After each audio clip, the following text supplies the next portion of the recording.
কথা ক'ব লাগিব যে আজিৰ দিনটোত দেখিবলৈ পোৱা গৈছিল যে যি নগাঁওখনৰ জিলা আয়ুক্ত দেৱাশিষ শৰ্মাই দেখিবলৈ পোৱা গৈছিল এক সংবাদ মেল আয়োজন কৰিছিল। আজি ঠিক প্ৰায় 11 মান বজাৰ সময়তে সেই সংবাদ মেলখন আয়োজন কৰা হৈছিল আৰু এই সংবাদ মেলত দেখা পোৱা গৈছিল যে যি নগাঁৱৰ যি ব্যৱসায়িক স্থল ঢাকাইপতি, সেই ঢাকাইপতিৰ নাম সলনি হোৱাৰ কথা ঘোষণা কৰিছিল আৰু সেই ঢাকাইপতিৰ ঠাইত আচলতে দেখিবলৈ পোৱা গৈছিল নতুন নাম ৰূপকোঁৱৰ চক। ৰূপকোঁৱৰ চকত মই বৰ্তমান এতিয়া উপস্থিত আছো। আজি এতিয়া এই সময়ত মই বৰ্তমান ৰূপকোঁৱৰ চকত উপস্থিত আছো। মোৰ পিছফালে আপুনি নিশ্চয়কৈ দেখিবলৈ পাইছে যে ৰূপকোঁৱৰ জ্যোতিপ্ৰসাদ আগৰৱালাৰ যি আবক্ষ মূৰ্তি আছে, সেই আবক্ষ মূৰ্তি এই চকটোতে আছে। কাৰণ দেখিবলৈ পোৱা গৈছে, এটা কথা কৈছিল যে কিছু মুহূৰ্তৰ পূৰ্বে আজি বিয়লি ভাগত দেখিবলৈ পোৱা গৈছিল যে যি নগাঁও জিলাৰ যি এই নগাঁও সদৰ বিধানসভা যি সমষ্টিৰ স্থানীয় বিধায়ক আছে ৰূপক শৰ্মা এই স্থানত উপস্থিত হৈছিল আৰু ৰূপক শৰ্মাৰ লগতে বিভিন্ন স্থানীয় লোক এই স্থানত উপস্থিত হৈছিল আৰু উপস্থিত হৈ দেখিবলৈ পোৱা গৈছিল যে এক বন্তি প্ৰজ্বলন কাৰ্যসূচীত অংশগ্ৰহণ কৰিছিল আৰু বন্তি প্ৰজ্বলন কৰাৰ পাছতেই যেন এইখন মোৰ পিছফালে যিখন আচলতে বেনাৰ আছে, এই বেনাৰখন এই স্থানত লগোৱা হৈছিল। দেখা পোৱা গৈছে যে নগাঁও যি ঢাকাইপতি আজিৰ পৰা ৰূপকোঁৱৰ চক হল। আৰু লগতে এটা কথা তেখেতেও মন্তব্য কৰিছিল যে ৰূপকোঁৱৰৰ নামত আচলতে কেনেধৰণে নামাকৰণ কৰা হল, এইটো কথাটো যদি মই কবলৈ যাওঁ, কি কাৰণত ৰূপকোঁৱৰৰ নাম দিয়া হল। কাৰণ এই চকটোত দেখিবলৈ পোৱা গৈছিল যে ৰূপকোঁৱৰ জ্যোতিপ্ৰসাদ আগৰৱালাৰ আবক্ষ মূৰ্তি আছে, জিলাখনত একমাত্ৰ বুলি তেখেতে মন্তব্য কৰিছে।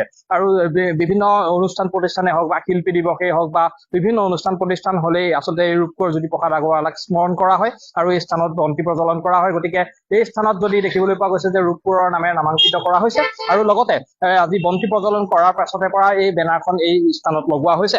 আৰু জিলা আয়ুক্ত গৰাকীৰ কথা যদি ক'বলৈ যাওঁ, জিলা আয়ুক্ত গৰাকীয়ে যি সংবাদ মেল সম্বোধন কৰিছিলে, এই সংবাদ মেলত দেখিবলৈ পোৱা গৈছিলে তেখেতে মন্তব্য প্ৰকাশ কৰিছিলে যে ঠিক এমাহৰ সময় জাৰি কৰা হৈছে।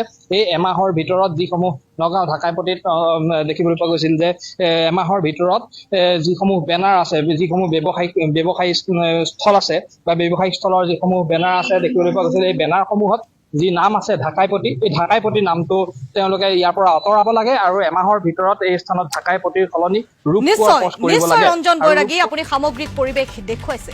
স্বাভাৱিকতে এয়া নগাঁৱৰ আজিৰ দিনটোৰ সামগ্ৰিক পৰিৱেশ। এক প্ৰকাৰ ঢাকাইপতিৰ সলনি আজিৰ দিনটোত নাম হ'ল ৰূপকোঁৱৰ পথ। ৰঞ্জন, পুনৰবাৰ আপোনাৰ পৰা এটা বিষয় জানিব বিচাৰিছো। ৰঞ্জন বৈৰাগী, এটা কথা স্থানীয় একাংশ লোকে উল্লেখ কৰিছিল, তেওঁলোকে ভাষ্য প্ৰদান কৰিছিল যে পূৰ্বে ঢাকাইপতিত যিসমূহ অনৈতিক কাৰ্যকলাপ চলিছিল বা যিদৰে মিয়াৰ দপদপনি চলিছিল, সেই দপদপনিৰ পিছতে খঙত খৰ্গস্থ হৈ পৰিল মুখ্যমন্ত্ৰীগৰাকী আৰু তাৰ পিছতে সলনি কৰি দিয়া হ'ল সেই নাম।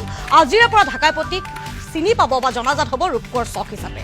আজি হয়তো পোহৰেৰে উজ্জ্বল কৰি তোলা হৈছে, চাকিৰ পোহৰেৰে এক প্ৰকাৰ আলোকেৰে উজ্জ্বল কৰি তোলা হৈছে ৰূপকোঁৱৰ চক।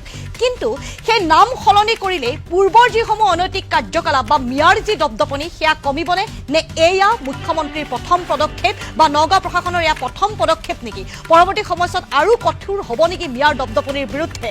এটা কথা সংক্ষেপে জানিব বিচাৰিছোঁ আপোনাৰ পৰা যে আজি যিদৰে পৰিৱেশ চাকিৰে আলোকেৰে পোহৰ হৈ পৰিছে বা উজ্জ্বল হৈ পৰিছে, ঠিক একেদৰে যিসমূহ মিয়া লোকে বা যিসমূহ লোকে অপ্ৰীতিকৰ পৰিস্থিতিৰ সৃষ্টি কৰে সেই স্থানত তেওঁলোকৰ মনবোৰ আলোকেৰে উজ্জ্বল হ'বনে? ৰঞ্জন বৈৰাগী,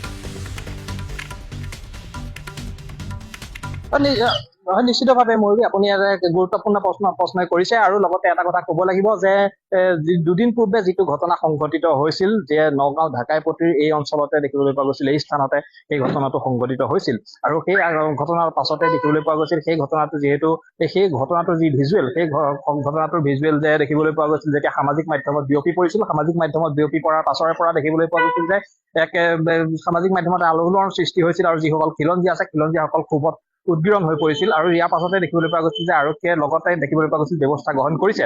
আৰু যি আজিৰ দিনটোত এটা কথা মই ক'বলৈ যাওঁ যে আমি আজিৰ দিনৰ ভাগত দেখিবলৈ পোৱা গৈছিল যি এগৰাকী সুবক্তা শিৱানন্দ কাকতিৰ আমি মন্তব্য সংগ্ৰহ কৰিছিলো যে যি আচলতে সম্প্ৰচাৰো হৈছে, সেই মন্তব্য দেখিবলৈ পোৱা গৈছিল। তেখেতেও মন্তব্য কৰিছে যে ৰূপকোঁৱৰৰ নামত এটা দিয়া হৈছে যে তেওঁ সেই সন্দৰ্ভত তেওঁ ঘটনা আদৰি লৈছে, এই কথাটো আদৰি লৈছে। কিন্তু দেখিবলৈ পোৱা গৈছিল যে যি এনেধৰণৰ যি কাৰ্যকলাপ এই সংঘটিত হ'ল, এই সংঘটিত হোৱাৰ পাছৰে পৰা দেখিবলৈ পোৱা গৈছিল যে মুখ্যমন্ত্ৰীৰ নজৰতো সমগ্ৰ বিষয়টো আহি পৰিল আৰু দেখিবলৈ পোৱা গৈছিল আৰক্ষীয়েও যথেষ্ট সংখ্যক ভূমিকা গ্ৰহণ কৰিছে। আৰু লগতে যদি এটা দিনৰ পূৰ্বৰ কথা ক'বলৈ যাওঁ যে অকল এই ঢাকাইপতি অঞ্চলেই নহয়, লক্ষীনগৰতো এনেধৰণৰ এক অনুৰূপ ঘটনাই সংঘটিত হ'ল।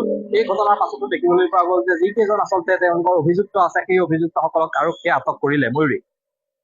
হয় ৰঞ্জন বৈৰাগী আপুনি সামগ্ৰিক তথ্যখিনি জনালে এই মুহূৰ্তত ধন্যবাদ জনাই বিদায় লৈছো স্বাভাৱিকভাৱে আজি নগাঁৱৰ ঢাকাইপতি বৰ্তমানৰ পূৰ্বৰ ঢাকাইপতি বৰ্তমানৰ ৰূপকোঁৱৰ চকবাসীৰ বাবে এটা অত্যন্ত গুৰুত্বপূৰ্ণ দিন বহুতে আজি স্বস্তিৰ নিশ্বাস এৰিছে পূৰ্বে উল্লেখ কৰিছো পৰৱৰ্তী খবৰ বা পৰৱৰ্তী তথ্যসমূহৰ বাবে পুনৰ আপোনাৰ সৈতে সংযুক্ত হোৱাৰ চেষ্টা কৰিম এই মুহূৰ্তত ধন্যবাদ জনাই বিদায় লৈছো ৰঞ্জন বৈৰাগী